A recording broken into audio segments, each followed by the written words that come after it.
Bismillahirrahmanirrahim. Today we are here to discuss permeability test, and the first test that we'll be discussing is constant head permeability test. It's a laboratory test, and generally we perform this test on disturbed as well as undisturbed soil samples collected from the field. The current objective of this job is to determine the coefficient of permeability of a soil using constant head permeability method. The coefficient of permeability is the representation of how good a soil is in allowing fluids, specifically water in our case, to pass through its void network. So higher the coefficient of permeability shows that the soil is good, having good drainage characteristics. The current scope is to understand or to build the knowledge of this property is much useful in solving problems involving yield of water bearing strata like the water table, seepage through earthen dams. You all know that dams are being constructed around the world to stop the river flows and to store water, stability of earthen dams, and embankments of canal bank affected by seepage settlements, etc.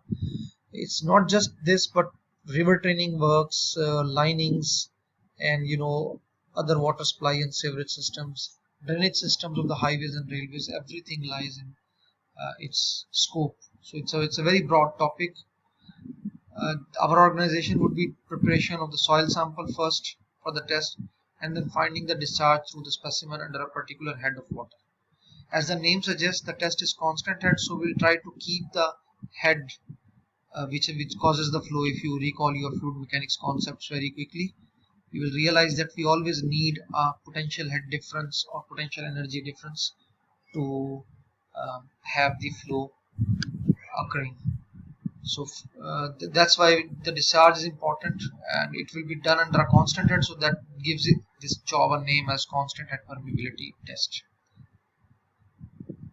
How we define the coefficient of permeability is the rate of flow under laminar flow conditions through a unit cross-sectional area of porous medium under unit hydraulic gradient is defined as the coefficient of permeability.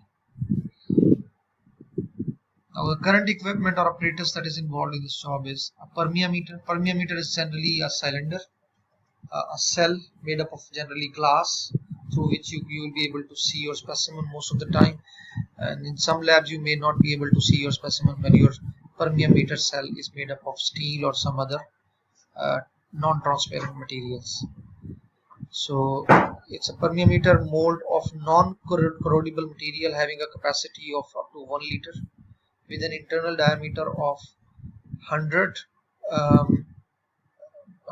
millimeter, and 0.1 millimeter is the actually thickness of generally that the permeameter. An internal effective height of 127.3 millimeter.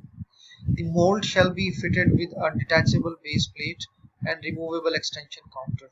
So it's an assembly. It's like actually open from both ends. So at the bottom and at the top you place two layers, two actually caps. The compacting equipment, that is 50 millimeter diameter circular face, weight of 276 kilogram, and height of 310 millimeter fall. I mean, it like exactly something like that you saw in your standard compaction test. So we've got a hammer for this. Drainage bait, a bait with a porous disc 12 millimeter thick, which has a permeability 10 times the expected permeability of soil. A drainage cap, constant head tank. So there will be a reservoir wherein we'll be maintaining the constant head. Graduated glass cylinder, stopwatch, and a meter scale to measure the head difference and length of specimen. We generally prepare our specimen in two ways. One is the undisturbed soil sample, that is when you collect maybe through a shell by tube. तो shell by tube के specimen पर directly ये test perform नहीं हो सकता because the diameter of the shell by tube is much lesser. So we are talking about a block sample recovered from the field. So first thing, note down the sample number, borehole number, and its depth at which the sample was taken. Generally, there is a table for the observations and calculations, and On top of the table we have got some empty slots. If you recall your consolidation test and its table, you will remember all this information in point number 1 is generally given over there. Remove the protective cover, which is generally a paraffin wax, from the sampling tube or maybe the block sample. Place the sampling tube in the sample extraction frame and push the plunger to get a cylindrical form sample not longer than 35 mm in diameter and having height equal to the mold. So Sir Amar will try to show you during the video when he shares it with you. I'll request him to show you the extractor that we have got in our laboratory. The specimen shall be placed centrally over the porous disc to the drainage base. The plunger base, the plunger space, the angular space shall be filled with an impervious material such as cement slurry or wax to provide sealing between the soil specimen and mold against leakage from the sides. The drainage cap shall then be fixed, and now the specimen is ready for the test. A disturbed soil sample is rather easier to make. You don't need to extract anything. Just take up to 2.5 kilogram sample, a loose sample, mix, thoroughly mix it, pulverize it if there are any chunks, just break it down, air dry or oven dry your material. The initial moisture content of the 2.5 kilogram sample shall be determined. Then the soil shall be placed. GG.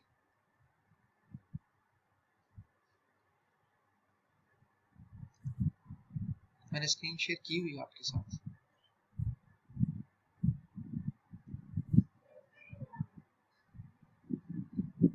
Screen नहीं आई अभी तक. This is surprising. मैं एक minute just कर. तो I will urge you to please focus on this and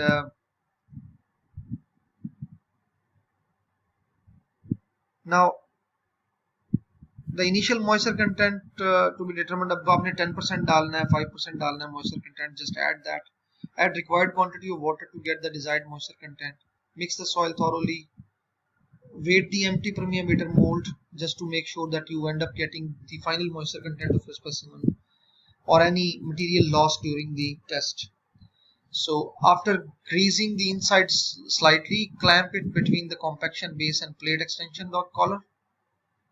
Place the assembly on a solid base and fill it with the sample and compact it. After completion of a compaction, the collar and excess soil should be removed using a straight edge. Find the weight of mold with sample. Place the mold with sample in the permeameter with drainage base and cap. Generally, the test procedure is very simple. It is applicable once you come up with a specimen. So for the constant head arrangement, the specimen shall be connected through the top inlet to the constant head reservoir. Open the bottom outlet. Establish steady flow of water. Steady flow will be achieved when your head is constant now in the reservoir and you are getting nearly a uniform flow out of the specimen. That may be achieved within a couple of minutes when you are dealing with the sands and gravel samples. The quantity of flow for a convenient time interval may be collected. Repeat 3 times for the same interval. Generally, we record the observations. The flow is very low at the beginning, gradually increases and then stands constant. So constant and permeability test is suitable for cohesionless soils only. For cohesive soils, we perform the falling or variable head method that we will be discussing later. As you can look at this very simple formula for determining the coefficient of permeability K, it involves the discharge through the specimen, the length of the flow channel, that is actually the length of your sample, cross-sectional area of the sample, and H is the difference, head difference between that causes the flow. So it comes from the difference of the I'll try to quickly show you using a slide.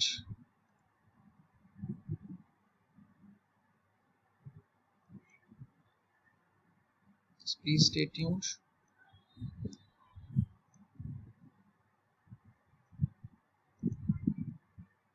As you can see, that's your reservoir. This is your reservoir, and we have got actually a constant head maintained into this. and this is your specimen through which soil the water is coming out. So the difference from the top of the water flowing in from the specimen or from the inlet to the top of the reservoir level is called the head, small h or maybe delta h, that is causing the flow. So keeping that in mind, we record all these things. So Q is recorded for a given time, length of the specimen, area of cross section, and the head causing flow is known to us. So we come up with this very simple sheet that you see: project number, location, depth of the specimen collected as I talked to you earlier, diameter and height of the specimen. Area of specimen is simply calculated by pi by 4d square. Specific gravity, if you know that, just mention it. Volume of specimen by pi by 4d square into h or L. Weight of the dry specimen and the moisture content. So we simply use this kind of a table that I will show you from the slide also, and I'll share these slides are already shared with you, so you have this information with you. You just look at the table. It looks like this in a very simple format. Now we have got 3 tests performed here. So height of the reservoir level you can see is nearly the same, which means it is actually a constant head test. Then the difference is also nearly the same between the height in the reservoir as well as the height of the specimen. For 60-second time is enough, and you collect around the same amount of discharge that shows a uniform flow. The rest is actually the performance of calculation using this simple formula that you see in the second last column. Another important thing is that we apply the temperature correction, and we note it down through a table at a given temperature. So if the temperature is 30 degrees Celsius, you may wish to get your value of the correction factor from here.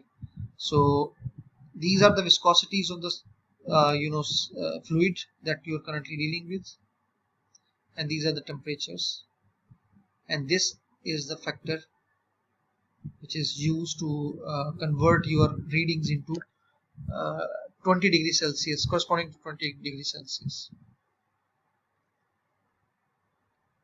So interpretation of results is simply the performance and of the calculations, and then you can further calculate a lot of other information from the same data set, as we have calculated void ratio, the degree of saturation, etc.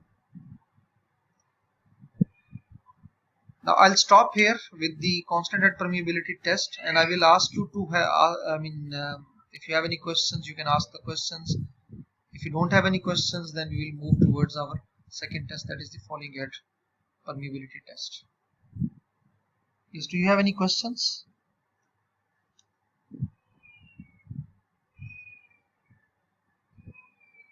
So our prime focus is the first 2 steps of calculations, in which we calculate the permeability using this simple formula that comes from the table as well, and then we apply this correction factor over here. जी बिल्कुल पूछिए.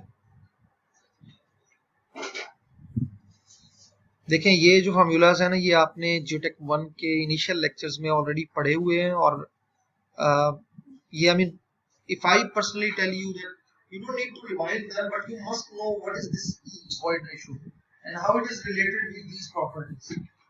तो देखें, अब आपको हमने कहीं कैद तो नहीं कर रखा, माशाल्लाह अपने घर में है, उसको खोलें पुराने नोट्स को, उन्हें देखें और इन फार्मूलाज को, क्योंकि these are bread and butter of geotechnical engineers. If you are working somewhere, you must have at least in the back of your mind कि ये आपके फार्मूलाज जो है वो आपको याद होने चाहिए. नहीं याद रहते तो कितना बड़ा इशू नहीं है, एक शीट बना लें और आपको याद होगा. जो मैंने स्लाइड्स में, अगर मैंने आपको डी सेक्शन को तो मैंने पढ़ाया है, तो मेरी स्लाइड्स में वो शीट बार बार बनी हुई है. आप सिंपली उसका प्रिंट आउट लें. हमारे शुरू इनिशियल आई थिंक सेकंड और third lecture it would be, so you will be able to look at the sheet, and every time you look at the sheet you come up with these formulas, and that's how you will be able to remember them as well. I mean, बैठकर कोई रट्टा लगाएगा तो उसको शायद याद ना हो सके आसानी से. Anyone else? Okay, we will stop here and then we'll move towards our second part of this class. So I'll take a pause over here. Okay, stay tuned please.